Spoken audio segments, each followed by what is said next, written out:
مین ہم سب کو دین اسلام کے احکامات سیکھ کر سمجھ کر ان پر عمل پیرا ہونے کی توفیق عطا فرمائیں۔ ہمارے پیارے نبی صلی اللہ تعالی علیہ وآلہ وسلم کا فرمان عظمت عالی شان ہے، من صلی علیہ صلاۃ کتب اللہ لہ قراۃ والقراۃ مثل احد، کہ جو مجھ پر ایک بار درود بھیجے اللہ اس کے لیے ایک قرات اجر لکھ دیتا ہے، اور یہ ایک قرات احد پہاڑ کی مثل ہے۔ سبحان اللہ، جتنا زیادہ درود پاک پڑھتے جائیں گے اتنی زیادہ برکتیں بھی نصیب ہوں گی۔ صلو علی الحبیب صلی اللہ تعالی علی محمد صلی اللہ علیہ وآلہ وسلم۔ ناظرین کرام، آپ بھی پروگرام میں براہ راست شامل ہو سکتے ہیں، اپنے سوالات کر سکتے ہیں، ایس ایم ایس بھی کر سکتے ہیں۔ ہماری کوشش ہوگی آپ کے جو سوالات ہمیں ملیں اور براہ راست ہمیں موصول ہوں، ان کے جوابات بھی آپ تک ہم پہنچائیں گے، اور کچھ ہمارے پاس ویڈیو سوالات بھی ہیں، انہیں بھی پروگرام کا حصہ بنائیں گے، انہیں شامل کرتے ہیں۔ اور آج ہمارے پروگرام میں ہمارے ساتھ شامل ہیں مفتی محمد جمیل رضا عطاری صاحب، حضرت کو بھی خوش آمدید کہتے ہیں۔ جزاکم اللہ خیر۔ کیسے مزاج گرامی آپ کے؟ الحمدللہ علی کل حال۔ ماشاء اللہ۔ بڑھتے ہیں، پہلے اپنے ناظرین کے کچھ ویڈیو سوالات دیکھتے ہیں۔ فیصل عطاری کراچی سے۔ مفتی صاحب، کیا آج کے دور میں اولاد کو دنیاوی تعلیم دینا اور دینی تعلیم کو چھوڑ دینا والدین کے لیے وبال بن سکتا ہے؟ اس کا جواب ارشاد فرمائیں، جزاک اللہ خیرہ۔ جی بسم اللہ الرحمن الرحیم۔ اطلب العلم، طلب العلم فریضہ علی کل مسلم۔ حدیث مبارکہ میں سرکار دو عالم صلی اللہ علیہ وسلم نے علم حاصل کرنے کو ہر مسلمان پر یہ ضروری قرار دیا ہے، اور یہاں پر علم سے مراد علم دین ہے۔ تو مسلمان مرد ہو یا عورت ہو، اسے اپنے ضروری جو مسائل ہیں ان کا سیکھنا تو ضروری ہے۔ تو جہاں اپنے بچوں کے مستقبل کے روشن کرنے کی فکر میں والدین جہاں اپنے بچوں کو دنیاوی تعلیم، ہنر اور فن، ان چیزوں کی طرف لگاتے ہیں، مصروف کرتے ہیں، تو وہیں اپنے بچوں کو دینی تعلیمات کی طرف بھی مصروف رکھنا ضروری ہے۔ اس کا فائدہ کیا ہوتا ہے کہ جب بچوں کو دینی تعلیم کی طرف والدین ان کا رجحان بڑھاتے ہیں اور ان کو علم دین حاصل کرنے کی طرف لگا دیتے ہیں، تو علم دین ہی وہ چیز ہے جس کے سبب انسان اپنے شب و روز صحیح معنوں میں گزار سکتا ہے۔ جی بالکل۔ حلال حرام کی تمیز علم دین حاصل ہوگا تبھی ہوگی۔ یہ کام ناجائز ہے، یہ جائز ہے، اس میں کسی کی حق تلفی ہوگی، اس میں حق تلفی نہیں ہوگی۔ تو ان چیزوں کے درمیان جو فرق کرنے والی چیز ہے وہ علم دین ہے۔ تو اس طرح جو والدین اپنے بچوں کو دینی تعلیم کی طرف راغب رکھتے ہیں، تو ان والدین کو ایک بینیفٹ یہ حاصل ہوتا ہے کہ ان کے بچوں کو حلال حرام، جائز ناجائز، اسی طرح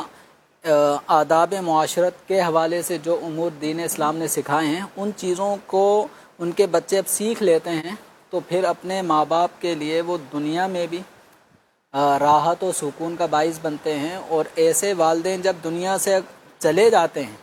تو اپنی اولاد کی دینی تربیت دینے کا ایک فائدہ یہ ہوتا ہے کہ وہ اولاد اپنے والدین کے وصال کے بعد جو ان کا حق بنتا ہے والدین کا اولاد کے اوپر، ان کی ادائیگی میں بھی مصروف رہتے ہیں۔ مثلا اگر ہم نماز کو دیکھیں تو نماز جو اللہ تبارک و تعالیٰ کی عبادت کا ایک بہترین ذریعہ ہے، اس نماز کے اندر بھی اللہ تبارک و تعالیٰ کے محبوب کریم صلی اللہ علیہ وسلم کی تعلیمات سے یہ بات ہمیں ملتی ہے کہ جب آدمی جب نماز پڑھ رہا ہو اور نماز میں قعدہ اخیرہ جب کر رہا ہو، تو وہ التحیات کے بعد دعائے معصورہ پڑھتا ہے، یعنی وہ دعائیں کہ جو قرآن و سنت میں آئی ہیں ان دعاؤں کو وہ پڑھ رہا ہوتا ہے۔ تو اس میں ایک دعا آتی ہے، رب اجعلنی مقیم الصلاۃ ومن ذریتی۔ اس کے اگلی دعا ہوتی ہے، ربنا اغفر لی ولوالدی، اے اللہ میری مغفرت فرما، میرے ماں باپ کی مغفرت فرما۔ تو جب دینی تعلیم بچوں کو دی جاتی ہے تو سب سے بنیادی اثر یہ ہوتا ہے کہ وہ بچہ نماز کا پابند بنتا ہے، پھر والدین کے حقوق ادا کرتا ہے، والدین کے دنیا سے جانے کے بعد ان کی نماز جنازہ پڑھنے یا پڑھانے کا ایک موقع ملتا ہے۔ ورنہ ایک بڑی تعداد ایسی ہے شفیق صاحب کے پڑھانا تو دور کی بات ہے، نماز جنازہ والدین کے اس دنیا سے جانے کے بعد بچے جنازہ بھی صحیح طور پہ نہیں پڑھ پاتے، انہیں نماز جنازے کی دعائیں بھی یاد نہیں ہوتی۔ اب دنیا سے جانے کے بعد، قبر میں اترنے کے بعد ماں باپ کے کیا حقوق ہوتے ہیں، بس وہ یہ سمجھتے ہیں کہ جب تک ماں باپ زندہ تھے اس وقت تک ہمارے ان کے حقوق لازم تھے، ان کا خیال رکھنا تھا، چلے گئے تو اب ان کو اپنی دعاؤں میں یاد نہیں رکھتے۔ ان کا جب کبھی تذکرہ ہو تو اب والدین کے لیے اصالہ ثواب کرنا ہے، نیک اعمال کر کے ان کو اس کا ثواب پہنچانا ہے، یہ نہیں پتہ ہوتا۔ بمقابل اس کے کہ اگر اپنی اولاد کو دینی تعلیم دی ہوتی ہے تو اس کا نتیجہ یہ ہوتا ہے کہ آدمی اپنی اولاد کی جب اچھی تربیت کر دیتا ہے تو اولاد پھر ماں باپ کے کتنا کام آتی ہے کہ حدیث مبارکہ میں فرمایا گیا کہ کسی آدمی کو جب بروز قیامت جب اس کا درجہ بلند ہوگا تو اس کو پوچھے گا یہ درجہ کیسے بلند ہوا، تو کہا جائے گا تیری اولاد تیرے لیے دعائیں مغفرت کرتی رہے، سبحان اللہ، ان کے لیے استغفار کرنا، دعائیں کرنا۔ لیکن جمیل صاحب یہ جو سوچ ہے، جیسے یہ سوال بھی آیا کہ دنیاوی تعلیم سے ہی، کہ صرف دنیاوی تعلیم دینا، دینی تعلیم نہ دینا، دین اسلام نے کوئی دنیاوی تعلیم سے یوں منع تو نہیں کیا؟ اگر اس کے تقاضے دین کے بھی پورے ساتھ ساتھ کرتے رہیں تو دنیاوی ظاہر ہے تعلیم حاصل کرتے ہیں، بچے کرتے ہیں، بچیاں کرتی ہیں اور پڑھتی ہیں، لیکن جو شریعت کے احکامات ہیں اس کے مطابق۔ اچھا، کئی ایسے ہیں کہ وہ دنیاوی تعلیم جاری رکھنے کے ساتھ ساتھ باقاعدہ دینی طور پر بھی اچھا علم حاصل کر دیتے ہیں، اور ابھی تو اتنے ذرائع ہیں، ہم دیکھیں کہ فیضان آن لائن اکیڈمی کے ذریعے کتنے لوگ جو باقاعدہ دین سیکھے بلکہ عالم دین بن گئے، پورا درس نظامی کا کورس کر لیا، ساتھ وہ ادھر کر رہے ہیں اور ساتھ یوں۔ اچھا، ایک اور اسٹوڈنٹ میرے پاس آتے ہیں دارالتعلیم سنت میں، مسائل وغیرہ پوچھتے ہیں، تو پہلے تو آتے تھے تو وہ ڈاکٹر والے یونیفارم یا اوپر کا جو ڈاکٹر کا پہنا ہوتا وہ بھی، تو میں نے پوچھا تو وہ کہہ رہے ہیں کہ میں یہاں آپ کے پاس سول ہاسپٹل میں تو میں اسٹوڈنٹ ہوں اور میری کلاس ہوتی ہے تو 1 بجے تک ہمارا وہاں پہ دورانیہ ہوتا ہے۔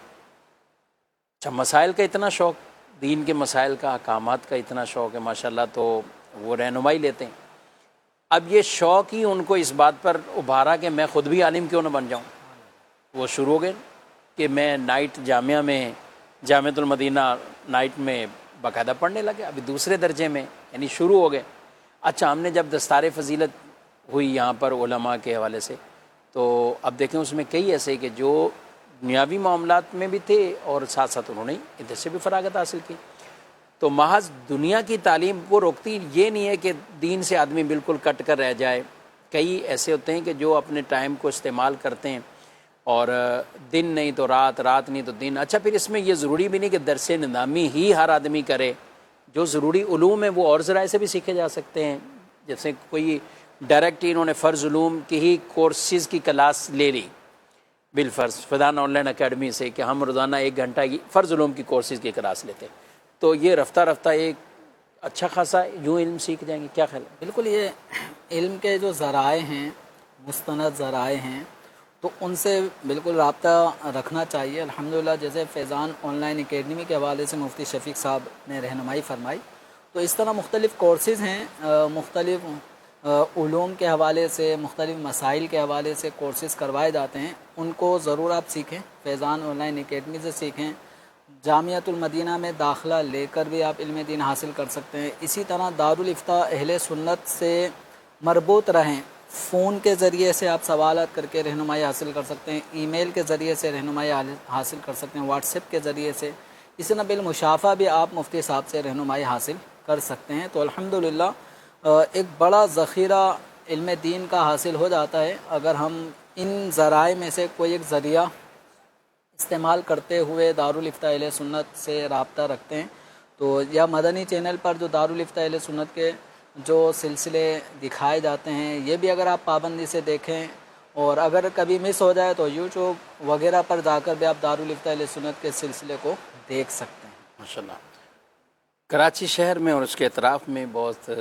بارش کا وہ سیزن ہے، اور اس وقت بھی ہم فیضان مدینہ عالمی مدنی مرکز کراچی میں موجود ہیں، یہاں سے براہ راست ہیں، تو اس وقت بھی یوں کہیں کہ بہت دھوم دھام سے بارش کا سلسلہ جاری ہے. اللہ پاک عافیت سلامتی والا معاملہ فرمائے. اللہم آمین. اور ظاہر ہے بارش کے ساتھ کئیوں کے لیے آزمائشیں بھی ہوتی ہیں. کئی علاقوں میں پانی کھڑے ہونا، پھر لائٹ چلے جانا اور دیگر اور بھی اس طرح کے کئی مسائل وہ ہیں. اللہ پاک خاص اپنی رحمت کی نظر فرمائے. اور بارش کو موقوف کرنے یا رکھنے کے لیے بھی نبی پاک صلی اللہ علیہ وسلم سے ایسے بھی کچھ کلمات کے آقا صلی اللہ علیہ وآلہ وسلم نے جب یہ دعا فرمائی اللہم لا علینا بل حوالینا او کما قال علیہ السلام، کہ ہمارے اوپر نہیں ہمارے ارد گرد پہاڑوں پر، ہمارے ارد گرد کے علاقوں پر برسا. تو ظاہر ہے شدت سے جب بارش ہے تو اس زمانے میں بھی ایسا ہوا. صحابی رسول نے بارگاہ رسالت میں عرض کی یا رسول اللہ صلی اللہ علیہ وسلم، پہلے بارش نہ ہونے کی وجہ سے ہم پریشان تھے اور اب بارش اتنی کثرت سے ہو گئی ہے کہ ہمارا چلنا پھرنا یہ سب چیزیں ایک طرح کی مشکل ترین ہوگی. تو آقا صلی اللہ علیہ وسلم نے پھر یہ دعا بھی فرمائی.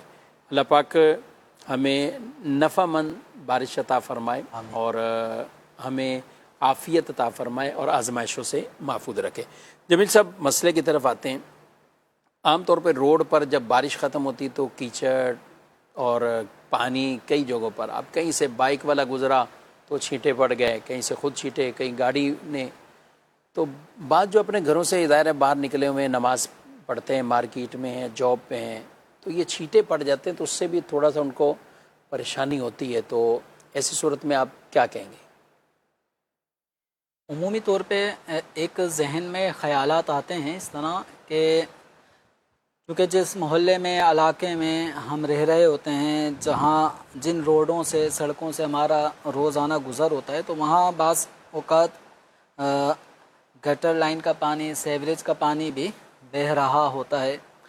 بعض جگہوں پہ تو شاید سال کا اکثر حصہ وہ اس طرح کی نالیاں بہہ رہی ہوتی ہیں. تو اب ذہن میں یہ خیال آتا ہے کہ بارش کا پانی بھی بہہ رہا ہے تو یہ جو چھینٹیں ہمارے کپڑوں پر آئی ہیں تو اس کا کیا ہوگا. ہم یہاں سے گزرتے ہیں، اب یہاں پانی ناپاک بھی گزرتا تھا، اب یہاں کیچڑ اور یہ بارش کا ایک سیلابی پانی بھی بہہ رہا ہے تو اس میں ہمارے کپڑے خراب ہوئے، ناپاک ہوئے، کیا ہوئے. تو دیکھیں اس طرح کے معاملات میں فقہاء کرام نے ایک حکم یہ ارشاد فرمایا ہے، طین الشوارع طاہر، سڑکوں کا پانی، سڑکوں سے لگنے والی کیچڑ جسم پر جو لگتی ہے وہ پاک ہے. صحیح. لیکن اس کو اس چیز کے ساتھ مقید کیا ہے، یہ اس صورت میں پاک ہے جب کہ اس کیچڑ میں کسی قسم کی نجاست کا کوئی اثر نہیں ہے. اب ذہن میں یہ جو سوال آتا ہے کہ یہاں گٹر بہہ رہا تھا تو اب یہ جو کیچڑ ہوگی ناپاک ہوگی، تو ایسا نہیں ہے. جب بارش کا پانی بہہ رہا ہوتا ہے تو وافر مقدار میں وہ اس قدر کثرت کے ساتھ جاری و ساری ہوتا ہے کہ اپنے ساتھ وہ پاک ناپاک ہر طرح کی چیزوں کو بہا کر لے کے جا رہا ہوتا ہے. اب کپڑے یا جسم کا حصہ اس وقت ناپاک قرار دیا جائے گا جب اس پانی کی کوئی کیچڑ یا پانی کی چھینٹیں اگر کپڑے پہ لگیں اور ان میں ناپاکی کا اثر ہو. یعنی ناپاکی کا اثر سے مراد ہے کہ یا تو ناپاکی کا جو عین چیز ہے وہ کپڑوں پہ لگ جائے یا بو آ رہی ہو ناپاکی کی، تو اس طرح کا اثر یا اسمیل آ رہی ہے تو اس طرح کی چیز اگر کپڑے یا جسم پر لگے تو پھر ہم ناپاکی کا حکم دیں گے، پھر اس کپڑے کو، جسم کے اس حصے کو پاک کرنا ہوگا. اچھا، نارمل اگر یہ کیچڑ ہے یا نارمل پانی جمع تھا، اب یہ جمع ہے تو ایک دو دن ایسے پڑا رہتا ہے، گدلا بھی ہو جاتا ہے، طرح طرح کے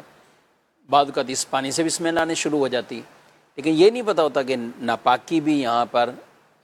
گری ہے کہ نہیں ہے، اس طرح کے نہیں. ایسا اکثر جو ہمارے شہر کراچی میں اکثر جو بچوں کے گراؤنڈ ہیں، پلے گراؤنڈ، ان میں بھی اکثر پانی جمع ہوتا ہے اور یہ پانی بسا اوقات تو مہینے بھر بھی پڑا رہتا ہے اور کیچڑ بنتی ہے اور اس میں کائی جمنے لگتی ہے تو اس کی وجہ سے بھی پانی میں اسمیل پیدا ہو جاتی ہے. تو مٹی میں جب پانی لگتا ہے اور وہ کافی دیر تک گیلی رہے تو مٹی کی اپنی بھی ایک اسمیل ہوتی ہے، تو وہ اسمیل ناپاک نہیں ہوتی وہ اس میں جب تک کہ اس میں کسی قسم کی ناپاکی شامل نہ ہو. تو اس لیے اوورآل اگر ہم دیکھیں تو اس وقت جیسے بارش کا سلسلہ ابھی بھی لائیو جس وقت ہم سلسلہ کر رہے ہیں اس وقت بھی بارش کا سلسلہ چل رہا ہے اور اس دوران بھی روڈوں پر پانی جمع ہے، بہہ رہا ہے، بارش میں لوگ بھیگ رہے ہیں، چلتے پھرتے بائکوں پر یا کار پر آتے جاتے لوگوں کے اوپر بھی چھینٹیں پانی کی آ رہی ہیں، پیدل چلنے والوں کے کپڑے بھی، پاؤں بھی، جوتے بھی، وہ سارے پانی سے گیلے ہو چکے ہیں۔ تو ہم ان کے کپڑوں کو، ان کے جسم کو ناپاک اس وقت تک نہیں کہیں گے جب تک کہ باقاعدہ یقین کے ساتھ یہ نہ کہا جا سکے کہ یہ نجاست، ناپاک پانی، اس پانی میں ناپاکی شامل ہو، کپڑوں پہ لگ گئی۔ صحیح۔ اس وجہ سے بالعموم ہم یہی کہیں گے کہ عمومی طور پر بارش کے جو پانی بہہ رہا ہوتا ہے تو اس میں نجاست کا اثر کپڑوں پر یا جسم پر ظاہر نہیں ہوتا۔ بھی جیسے بعض ویڈیوز دیکھیں کہ ناف تک، بلکہ بعض تو شاید ناف سے بھی اوپر تک پانی روڈوں پر بعض علاقوں میں موجود تھا، اب جو ایسے پانی سے بالکل تر بتر ہو چکا ہے جس میں اس کی گاڑی، بلکہ کاروں کے اندر بھی پانی بھرا ہوا تھا۔ تو ہم یہ نہیں کہیں گے کہ آپ کی کار کا یہ حصہ ناپاک ہو گیا، سیٹیں ناپاک ہو گئیں کیونکہ یہ بارش کے پانی میں ساری تر بتر ہو گئی تھی، تو ایسے ہم ان گاڑیوں کو یا کپڑوں کو ناپاک نہیں کہہ سکتے۔ ٹھیک۔ اچھا، یہاں پر یہ بطور خاص ناظرین کرام گفتگو اس لیے بھی ہم یہ کر رہے ہیں کیونکہ کئی لوگ پھر اسی کو عذر بنا کر نمازیں ترک کر رہے ہیں۔ اب وہ مارکیٹ میں اب کپڑوں پہ چھینٹیں آ گئی، سب ہو گیا، تو اب وہ کہتے ہیں کہ شام کو گھر جانا ہے تو یوں نمازوں کو قضا کر دینا، اور جاب پر ہے تو بھی ان کے ساتھ یہ معاملات ہوتے ہیں تو وہ نمازوں کو چھوڑ بیٹھتے ہیں، بعض صرف اسی کیچڑ کے لگنے کی وجہ سے۔ اور اگر بالفرض کیچڑ ناپاک ہی لگ گئے، بالفرض ہم یہ سمجھ لیں، عام حالت میں بھی تو گٹر کا پانی یہ کچھ لگ سکتا ہے، تو اس کا مطلب یہ نہیں کہ نمازیں چھوڑنے لگ جائیں۔ آپ اسے پاک کریں، آپ دھو لیں، آئیں وضو خانے میں بیٹھیں، آپ اسے دھو لیں۔ اور یہاں مسجد میں آنے والوں سے بھی بعض تو یہ سمجھتے ہیں نا جیسے کپڑے بالکل وہ کہتے ہیں کیچڑ یہ ناپاک نہیں ہے، لیکن اس کا مطلب یہ بھی نہیں ہے کہ یہ مٹی کیچڑ جو کچھ لگا ہوا تو ہم مسجد میں ایسے ہی چلے جائیں، مسجد کے صفوں میں ہم بیٹھ جائیں، تو ہمیں اس کو دھو لینا چاہیے، اس کو صاف کریں، اس کو دھوئیں۔ مسجد کو بھی آلودگی سے ہمیں بچانا ہے، چاہے بارش کا موسم ہو یا نارمل، تو اس چیز کا بھی ہمیں خیال رکھنا ہے۔ اب ہوتا کیا ہے کہ جب ایک آدمی پورا اس طرح یا کیچڑ مختلف جگہوں پہ لگی ہوئی ہے، دوسرا صاف ستھرے کپڑے پہنو، تو اس کو بھی اس کے ساتھ نماز پڑھتے ہوئے ایک عجیب سی تشویش اور گھن والی کیفیت ہوگی، تو انہیں بھی اپنا کپڑے وغیرہ جہاں بھی اس طرح کیچڑ ہے، بھلے پاک ہی ہے، مٹی لگی ہوئی ہے، لیکن اس کو دھو کر نماز کا اہتمام بالکل کرنا چاہیے۔ پاک ہونا ایک الگ چیز ہے جی اور ایک آلودہ ہونا ایک الگ چیز ہے، میلا صحیح۔ کچیلا پن، یہ دونوں چیزوں میں فرق ہے۔ تو مسجد کو جس طرح ناپاک چیزوں سے بچانا ضروری ہے تو اسی طرح مسجد کو آلودگی سے بھی، گندگی سے بھی بچانا چاہیے۔ تو جہاں کہیں ایسی کیچڑ لگی ہے یا کپڑوں میں اسمیل بہت زیادہ آ رہی ہے، اگرچہ وہ کپڑے ناپاکی کی وجہ سے ناپاک نہیں ہوئے لیکن اسمیل آ رہی ہے، تو ایسے کپڑوں کو چینج کر کے پھر مسجد میں حاضر ہونا چاہیے۔ جی، بڑھتے ہیں ناظرین کے سوالات کی طرف، دیکھتے ہیں ہمارے ناظرین کیا پوچھیں۔ میرا مفتی صاحب سے سوال یہ ہے کہ ہم اپنے شہر میں جو ہے نا سالانہ محفل میلاد مناتے ہیں، تو اس کے لیے چندہ ہم لوگ جمع کرتے ہیں، اور وہ چندے کی رقم میں سے میلاد کے بعد جو پیسے بچ جاتے ہیں اس کے لیے ہم مسجد کا سامان، دری وغیرہ ہو گیا یا کوئی ایسا سامان، مسجد کا لاؤڈ سپیکر، ساؤنڈ وغیرہ، یہ اس سے لے سکتے ہیں۔ اس کے لیے جو ہے نا وہ کیا ہے حلال ہے، تو اس کے لیے آپ رہنمائی فرما دیں۔ میرا ایک سوال ہے، کیا مسجد کے چندے سے مسجد کے چراغاں کے لیے لائٹیں خرید سکتے ہیں یا نہیں؟ کیونکہ کرایہ پر لیں تو اس میں کرایہ زیادہ دینا پڑتا ہے، بنسبت اس کے اگر مارکیٹ سے پرچیز کی جائیں تو دیگر آراس میں بھی اس کا استعمال ہو جاتا ہے اور چراغاں کرنا آسان ہوتا ہے۔ ٹھیک ہے جی، یہ تو پہلا سوال تو مسجد کے میلاد کے لیے چندہ کر رہے ہیں، اور اچھا ہے انہوں نے پہلے ہی پوچھ لیا،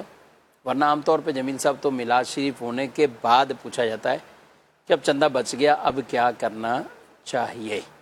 تو کیا فرماتے ہیں؟ اس میں جو چندہ دینے والے افراد ہیں ان حضرات سے اگر چندہ بچ گیا ہے تو اذن عام لے لیں، یعنی عام اجازت ہی لے لیا کریں کہ اگر یہ چندہ بچ گیا تو ہم آپ کی اجازت ہے تو ہم اس کو مسجد کے یا دیگر نیک کاموں میں خرچ کر سکیں، تو اس طرح اجازت ہی لے لینی چاہیے۔ تو اس کا فائدہ یہی ہوتا ہے کہ اب چندہ ضرورت سے زائد جمع ہو گیا اور وہ جتنا استعمال میں آنا تھا اتنا استعمال میں آ چکا ہے، تو چندہ دینے والوں سے جب آپ اجازت لے لیں گے تو اس کا فائدہ یہ ہوگا کہ اب آپ کسی بھی نیک کام میں، جیسے مسجد کے حوالے سے بہت سارے نیک کام ہوتے ہی ہیں، تو ان میں آپ خرچ کر سکتے ہیں۔ اور اگر اجازت نہیں لی اور وہ مسجد کو اس خاص ایونٹ پر ملنے والا جو چندہ ہے اور وہ چندہ جتنا استعمال میں آنا تھا وہ بچ گیا ہے، بچنے کے بعد اب اس چندہ دینے والوں کا اگر ہمیں علم نہیں ہے تو علم نہ ہونے کی صورت میں پھر اس کو کسی دینی کام میں خرچ کیا جا سکتا ہے، اور اگر دینے والوں کا علم ہے اور ہم نے ان سے اجازت نہیں لی تھی، چندہ بچ گیا ہے، تو ان سے دوبارہ رجوع کیا جائے، اگر وہ واپسی لینا چاہیں تو واپسی دیتے ہیں، اور اگر واپسی نہ لینا چاہیں تو ان سے اجازت لے کر کسی بھی دینی کام میں خرچ کر دیں۔ ٹھیک ہے، یہ جو مسجد کے چندوں سے، مسجد کے فنڈ سے چراغاں کے لیے باقاعدہ لائٹیں خریدنا، دوسرا سوال جو بھائی نے کیا، اس میں یہ ہے کہ جن مساجد کے اندر عرف یہی چل رہا ہے کہ وہاں مسجد کے لیے جو لائٹنگز وغیرہ ہوتی ہیں اس کا عام طور پہ یہ ڈیکوریشن والے ہوتے ہیں جن سے یہ لائٹیں مختلف ایونٹ پہ 2-4 دن تک، بعض جگہوں پہ 10-10 12-12 دنوں تک، جو بھی عرف جہاں کا ہے اس عرف کے مطابق وہ لائٹوں کا جو رینٹ بنتا ہے وہ مسجد انتظامیہ ہی مسجد کے فنڈ سے دیتی ہے۔ اگر عرف یہی ہے تو مسجد کے فنڈ سے بھی وہ رینٹ دیا جا سکتا ہے، یعنی عرف سے لوگوں کو پتہ ہے کہ یہ جو چراغاں ہو رہا ہے تو یہ بھی ہمارے دیے ہوئے اسی فنڈ سے جو مسجد کے لیے ہم چندہ دیتے ہیں اسی سے یہ سب کچھ ہو رہا ہے۔ اگر جہاں پہ ایسا عرف ہے تو وہاں سے مسجد کو ملنے والا فنڈ ہی، اس میں جو مسجد کے کام ہیں ان کاموں میں ایک کام چراغاں بھی ہے، صحیح، تو جہاں ایسا عرف ہے تو وہ مسجد کو آنے والے فنڈ سے بھی وہ کرایہ، وہ رینٹ ڈیکوریشن والے کو دیا جا سکتا ہے، اور جہاں ایسا عرف نہیں ہے تو یعنی کہ چندہ دینے والوں کی طرف سے اس بات کی بھی اجازت ہو کہ آپ اس جمع شدہ فنڈ سے رینٹ ادا کر دیں چراغاں کا، تو وہاں پر پھر خصوصی طور پہ جو مخیر حضرات ہیں ان سے ترکیب بنانی چاہیے تاکہ اس ڈیکوریشن کا رینٹ ادا کیا جا سکے۔ اچھا، اب جہاں عرف ہے کہ مساجد میں رینٹ وغیرہ دیا جاتا ہے اور چراغاں کیا جاتا ہے، اور چراغاں کا رینٹ اگر زیادہ یعنی اس کی قیمت بڑھ جاتی ہے بمقابل اس کے کہ اپنی چراغاں کی جو چیزیں ہیں وہ خریدی جائیں اور مختلف مواقع پر ان کو استعمال بھی مسجد کے حوالے سے کیا جائے، جیسے محافل مسجد کے اندر مختلف پروگرام سال ہر سال ہوتے ہی رہتے ہیں، اس دوران بھی اگر اس کو چراغاں کے طور پہ جب چراغاں کا مسجد میں جو ایک رسم چلی آ رہی ہے کہ مثال کے طور پہ 12ویں شریف پہ بھی چراغاں ہوتا ہے، بعض جگہوں پہ 15 شعبان المعظم میں بھی چراغاں ہوتا ہے، 27 رجب المرجب کو چراغاں ہوتا ہے، اسی طرح لیلۃ القدر، شب قدر کے مواقع پر بھی چراغاں ہوتا ہے، تو جہاں جو عرف ہے تو اس عرف کے مطابق وہاں کے لیے وہ چراغاں کی لائٹیں بھی خرید سکتے ہیں۔ یہ ساری چیزیں اس وقت ہیں جب مسجد کو ملنے والے فنڈ کے استعمالات کے حوالے سے یہ عرف ہو کہ یہاں مسجد کے فنڈ سے ہی چراغاں کا اہتمام کیا جاتا ہے، تو جو زیادہ نفع والی صورت اس کو اختیار کیا جا سکتا ہے کہ اگر چراغاں کی لائٹیں خرید لیں گے تو وہ ایک دفعہ خریدنے کی صورت میں مختلف مواقع پر استعمال ہوتی رہیں گی اور اس طرح مسجد کا کرایہ بچے گا، تو یہ صورت بھی اختیار کر سکتے ہیں، لیکن اس کے لیے پھر جو مسجد کی انتظامیہ ہے اس کو یہ خیال رکھنا ہوگا کہ ان لائٹس کی نگہبانی کریں، نگرانی کریں، وقت پر ان کو اتار بھی لیں، کیونکہ ڈیکوریشن والا تو اپنی لائٹیں وہ ایونٹ ختم ہوتے فوراً اتار لے گا اور اس کی حفاظت بھی کرتا ہے، تو اس کو یوز بھی کرنا ہوتا ہے، تو مسجد انتظامیہ پر بھی لازم ہوگا کہ وہ ان لائٹس کو خصوصیت کے ساتھ ان کو سنبھال کے رکھیں، یہ نہ ہو کہ بس لپیٹ دیں اور الجھا کر لائٹوں کو رکھیں گے تو پھر ان لائٹوں کو سلجھانے میں ہی بہت ساری لائٹیں خراب ہو جائیں گی، تو یہ بڑا پھر احتیاط کے ساتھ کام کرنا ہوگا۔ اور اس میں یہ بھی ہو سکتا ہے کہ کسی ڈائریکٹ ہی کسی شخصیت سے یا مختلف مخیر لوگوں سے لے کر ہی وہ لائٹیں ہی مسجد کو دلا دی جائیں، پھر وہ خریدنے کا عرف نہیں ہے جہاں پر، تو پھر یہ صورت اختیار کریں۔ جہاں خریدنے کا عرف نہیں ہے، لائٹنگ مسجد کے فنڈ سے کرنے کا عرف نہیں ہے، تو وہاں پر پھر مخیر حضرات جہاں اپنے گھروں کو سجاتے ہیں تو ان سے الگ سے رابطہ کر کے بھی مسجد کے لیے اس طرح کی لائٹس وغیرہ کا اہتمام کیا جا سکتا ہے۔ ٹھیک ہے، ایس ایم ایس بھی آ رہے ہیں اور کو بھی شامل کرتے ہیں۔ خواتین کی طرف سے سوال ہے کہ ٹھوڑی کے نیچے والا حصہ چھپانا یہ اس میں مشکل ہو جاتی ہے، تو یہ کیا ضروری ہے؟ نماز سے متعلق ہی پوچھ رہی ہیں یا ویسے ہی بطور ستر کے؟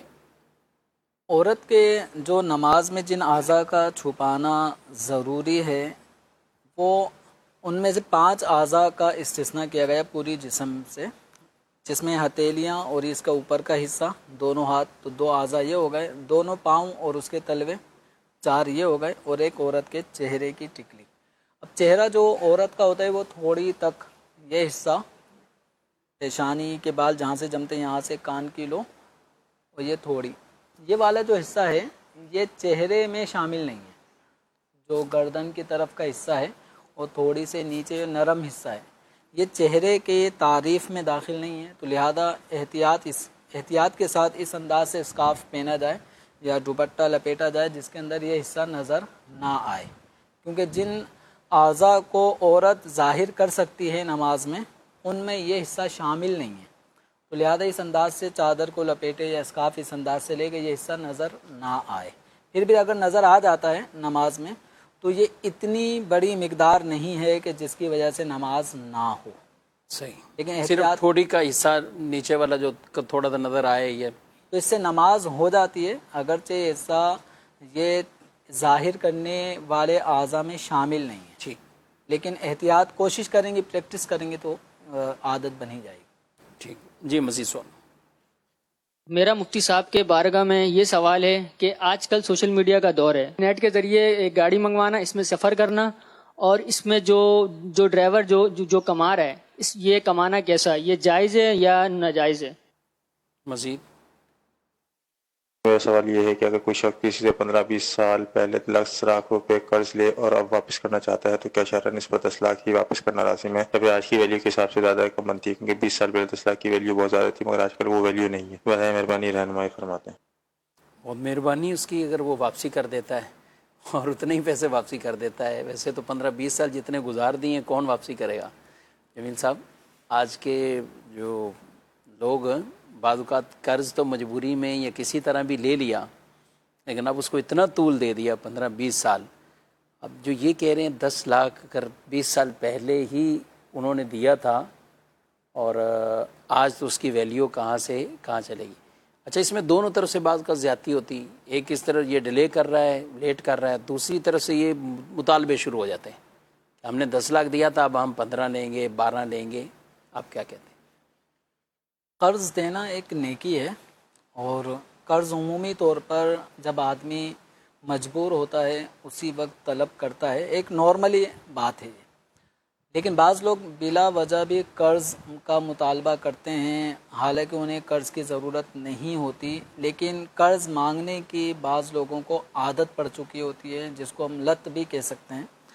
تو ایسے افراد جن کو قرض بار بار بس وہ قرض لے کر ابھی آسائشوں کے ساتھ لائف گزار رہے ہوتے ہیں، حالانکہ قرض لینے والا جو بندہ ہوتا ہے، مقروض جسے ہم کہتے ہیں، وہ تھوڑا کفایت شعاری کے ساتھ چل رہا ہوتا ہے، تو جو کفایت شعاری کے بجائے خوشحالی اور زیادہ آسائشوں کے ساتھ لائف اسٹائل جس کا بن کے اور ہے قرضوں والا، تو ایسے آدمی سے قرض کا ملنا تھوڑا مشکل ہو جاتا ہے۔ لیکن جو قرض لے اور کفایت شعاری کے ساتھ اس کو استعمال کرے، اور جب قرض لوٹانے کا وقت آئے تو اس وقت کوشش کر کے وہ قرض کی ساری رقم یا جتنی ممکن ہوئی اتنی رقم ادا کرے، تو یہ ایک اچھی صورت ہے۔ ایک آدمی کو چاہیے کہ اپنے آپ کو مقروض ہونے کی حالت سے نکالے۔ صحیح، قرض ایک ایسی چیز ہے جس کا معنی ہے کاٹنا، عربی زبان میں مقراض، کینچی کو مقراض کہتے ہیں، اور جو قرض ہے ایک محاورہ بھی ہے کہ یہ مقراض محبت ہے، محبت کی کینچی ہے، رشتے بھی کاٹ دیتا ہے، محبتیں بھی کاٹ دیتا ہے۔ تو یہ اکثر جو ہے وہ قرض لینے اور دینے والوں کے درمیان جو اس وقت گفتگو ہو رہی ہے وہ دیکھ لیں کہ جب تک قرض نہیں مانگا تھا تو اس وقت دوستی کا حل کیا تھا، اور قرض لینے کے بعد اب نہ دینے کی کنڈیشن میں اب محبت کہاں چلی گئی، رخصت ہو گئی، یا ابھی تھوڑی بہت رمق باقی ہے جب تک قرض مل نہ جائے اس وقت تک۔ تو بہرحال قرض جس قدر ہو جلدی لوٹانا چاہیے۔ حدیث مبارکہ میں فرمایا گیا مطل الغنی ظلم، غنی کا، مالدار کا، صاحب حیثیت کا قرض کی ادائیگی، حقوق کی ادائیگی میں ٹال مٹول سے کام لینا ظلم ہے۔ تو بعض لوگ قرض ادا کر سکتے ہیں، ان کے پاس اتنا مال و اسباب ہوتا ہے کہ وہ قرض کی ادائیگی حقدار کو کر سکتے ہیں، لیکن دن اوپر گزرنے کے بعد وہ چاہتے ہیں کہ ایک دفعہ اپنے پاس موجود مال کو ایک دفعہ اور رولنگ گھما دیں، اس کی ایک دفعہ اور ٹرن اوور ہو جائے تاکہ اس سے کچھ فائدہ حاصل ہو جائے، پھر اس کو تو 1 مہینے کا اور ٹائم لے لیں گے. تو اس طرح کرتے کرتے نتیجہ کبھی کبھار ایسا ہوتا ہے کہ پھنس جاتے ہیں. وہ اس کی رقم خود آگے پھنس گئی. گئی. آپ آگے یہ ان کو بتا رہے ہیں کہ نہیں وہ پھنس گئی, آگے سے ہی نہیں مل رہے. اب یہ کیا ہے, زیادتی کی نا, زیادتی. اب زیادتی کرنے کی صورت میں پھر اس کی وہ مظلوم ہوا ایک طرح کا, کہ اس کو صاحب حق کو آپ حق بھی ادا نہیں کر رہے, وقت بھی پورا ہو چکا ہے. اور کبھی کبھار مظلوم کی بد دعا آدمی کو نقصان پہنچاتی ہے. تو اس حوالے سے جب قرض کی ادائیگی کا وقت ہو قرض ادا کریں. ایسے ہی جو قرض خواہ ہے اسے بھی دیکھنا چاہیے کہ یہ آدمی اس وقت ٹال مٹولی یہ کس انداز سے کر رہا ہے, کہ واقعی اس کے پاس اسباب نہیں ہیں یا اسباب ہیں لیکن پھر بھی یہ مجھے ٹال رہا ہے. اگر واقعی وہ مجبور ہے تو پھر مجبور ہونے کی حالت میں جو مقروض مجبور بھی ہو, ادائیگی سے قاصر ہو, اسے مہلت دینا, قرض کی ادائیگی میں کچھ تاخیر کی مہلت دینا, یہ پھر واجب ہے. قرآن پاک کے اندر اس بات کا حکم بھی دیا گیا ہے کہ اگر وہ ذو عسرت ہے فنظیرۃ الی میسرہ, کہ خوشحالی تک اس کو پھر آسانی دو, مہلت دو. تو اب یہ ہے کہ اب وقت آ گیا, 10 سال ہو گئے, 20 سال 17 سال گزر گئے, 10 لاکھ قرضہ لیا تھا. تو قرض کا اصول اور ضابطہ شرعی طور پہ یہ ہے کہ جو مال لیا تھا, جتنا مال لیا تھا, واپسی اتنی ہی کرنی لازم ہے. صحیح. اب چاہے اس کو 10 سال ہو گئے, 10 دن ہو گئے, قیمت میں زمین و آسمان کا ڈفرینس آ گیا ہو, تو اس سے قرض لینے والا وہ یہ نہیں کہہ سکتا کہ میری رقم تو اب ڈی ویلیو ہو چکی ہے, پہلے 10 لاکھ کا اتنا سونا آ سکتا تھا اور آج کے دور میں 10 لاکھ کا اتنا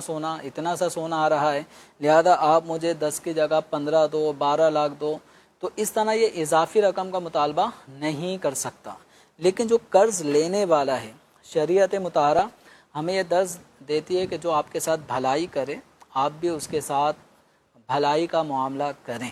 تو اگر جو آج سے ہمارے 5 سال پہلے 10 سال پہلے اگر ہمارے کام آیا اور اس نے ہمیں کوئی بڑی رقم قرض کے طور پہ دی تھی, اور اب اتنے سال گزرنے کے بعد اب ہم قرض کی ادائیگی کر رہے ہیں, اور اس قرض کی ادائیگی کرنے کی صورت میں ہم دیکھ رہے ہیں کہ واقعتاً اس 10 لاکھ کے یا 5 لاکھ کی ویلیو میں فرق تو آ گیا ہے. اچھا خاصا. اب فرق آنے کی صورت میں اس دینے والے کو بظاہر تو نقصان ہو رہا ہے.